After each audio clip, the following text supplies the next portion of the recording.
Olá pessoal, é um prazer estar falando com vocês aqui no grupo, no canal O que é o Espiritismo. Meu nome é Álvaro Capucci e hoje eu vou fazer um bate-papo com vocês, uma proposta de reflexão sobre o seguinte tema: Allan Kardec e o ensino dos espíritos. A meu ver é um tema importante, é um tema pouco estudado pelo movimento espírita e que, modéstia à parte, eu considero algo de extrema relevância para a boa compreensão do Espiritismo, das suas razões no mundo, do seu propósito, dos seus fins, como proposta de renovação da humanidade. Inicialmente eu gostaria de destacar um trecho da Revista Espírita de 1865, de novembro, cujo título é até curioso: O Espiritismo no Brasil. Interessante, né?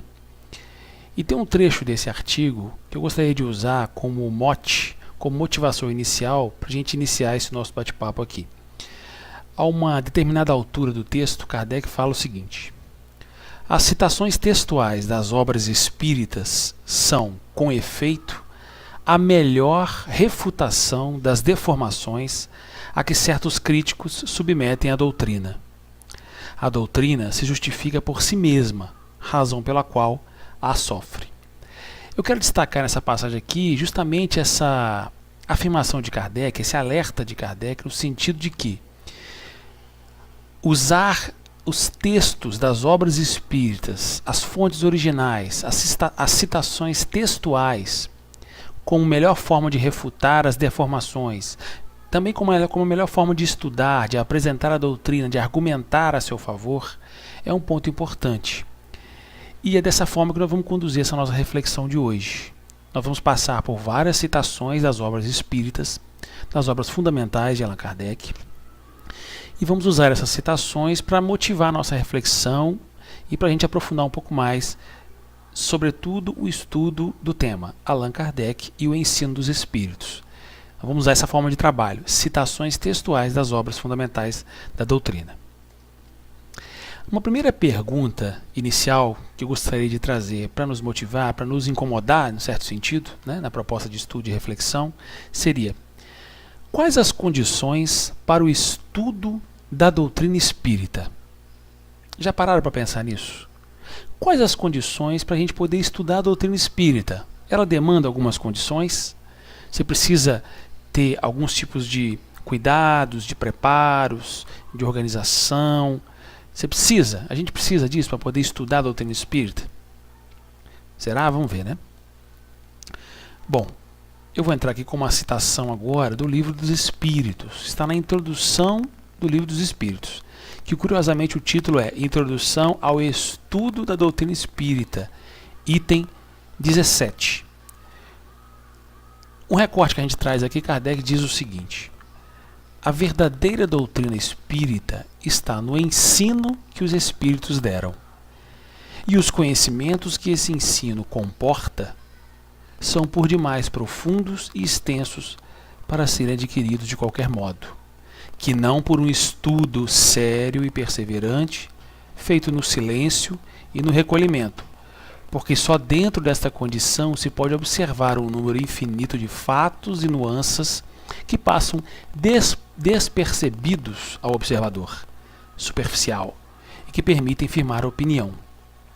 Ou seja, nesse trecho aqui há muitas considerações a serem feitas. Eu queria destacar algumas. Primeiro, a verdadeira doutrina espírita está no ensino que os espíritos deram. Isso é fundamental para a gente compreender, para a gente começar a estabelecer os nossos parâmetros, não é? O que faz doutrina espírita é o ensino dos espíritos. Ponto final. São eles que trazem as informações, que trazem as considerações, as ponderações, os conhecimentos. E cabe a nós, cabe aos encarnados, aos homens, abordar essas informações, esses conhecimentos, da melhor forma possível. E com relação a esses conhecimentos, Kardec diz: e os conhecimentos que esse ensino dos espíritos comporta são por demais profundos e extensos. Isso é um dado importante a ser considerado, porque Kardec, quando começou a ter contato com a realidade espiritual, com essas informações espirituais, ele começou a se dar conta de que tinha algo mais naqueles fenômenos espirituais, além da pura curiosidade, além do puro divertimento da sociedade daquela época. É importante considerar isso. Kardec foi além, enxergou algo mais profundo, enxergou conhecimento profundo e com uma extensão considerável que estava surgindo daquelas manifestações, daqueles fenômenos espirituais. Então, justamente por saber, por reconhecer que esse conhecimento espiritual ele é extremamente profundo, extenso e de uma grandeza que a gente não faz ideia, é que Kardec diz que eles não podem ser adquiridos de qualquer modo. Ou seja, então existem de fato condições, determinadas condições, que vão direcionar a melhor forma de nós estudarmos a realidade espiritual. E o Kardec aqui nesse trecho já dá algumas dicas. Por exemplo, ele diz: um estudo sério e perseverante.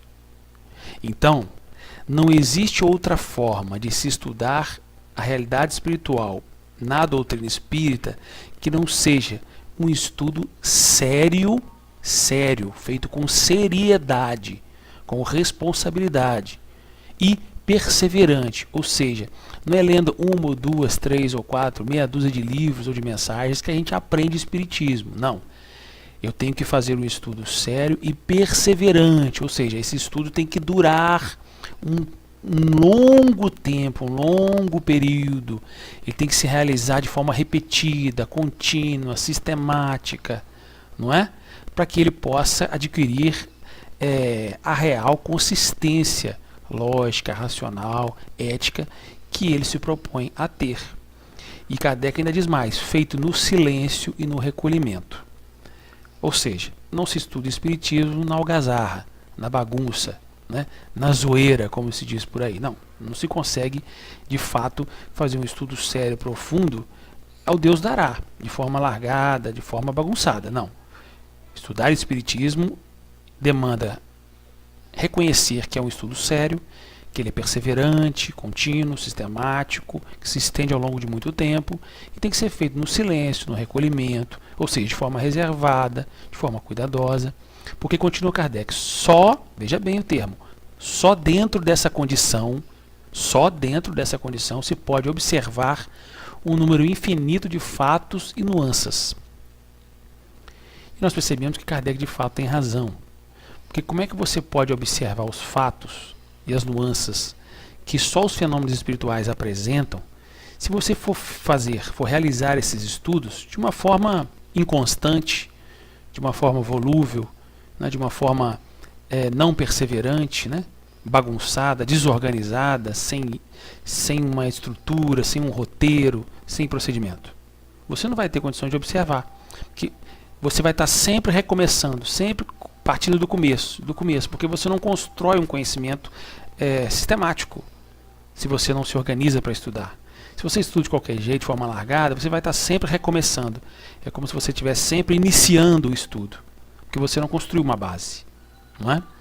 Então, observar um número infinito de fatos e nuances que passam despercebidos ao observador superficial. O que é o observador superficial? É justamente aquele que não reconhece que a verdadeira doutrina espírita ela vem dos espíritos, que não reconhece que esse conhecimento ele comporta, que o espiritismo comporta, ele é por demais profundo e extenso. O que é o observador superficial? É aquele que não faz um estudo sério e perseverante, no silêncio, no recolhimento, não é? Ou seja, cabe a nós espíritas refletirmos inclusive sobre essa questão. Que tipo de observador, que tipo de estudioso do espiritismo eu sou? Um estudioso profundo, que reconhece a profundidade do saber espírita e busca essa profundidade, ou um observador superficial, preguiçoso, né? Aquele que tem preguiça de pensar, preguiça de refletir, de buscar as coisas, aquele que se contenta com pouco, com o superficial, que aí fica naquela de buscar sempre novidades, nunca reflete, nunca busca um aprofundamento maior das coisas, não é? Esse é um ponto para a gente refletir. E Kardec conclui: e que permitem firmar a opinião, ou seja, o estudo sério e perseverante, feito por um observador profundo, um observador arguto, interessado mesmo em aprender, é que permite firmar uma opinião verdadeira, séria, sobre a realidade, sobre o ensino dos espíritos. Correto? Bom, a partir de agora, a gente propõe mais algumas outras questões para provocar a nossa reflexão.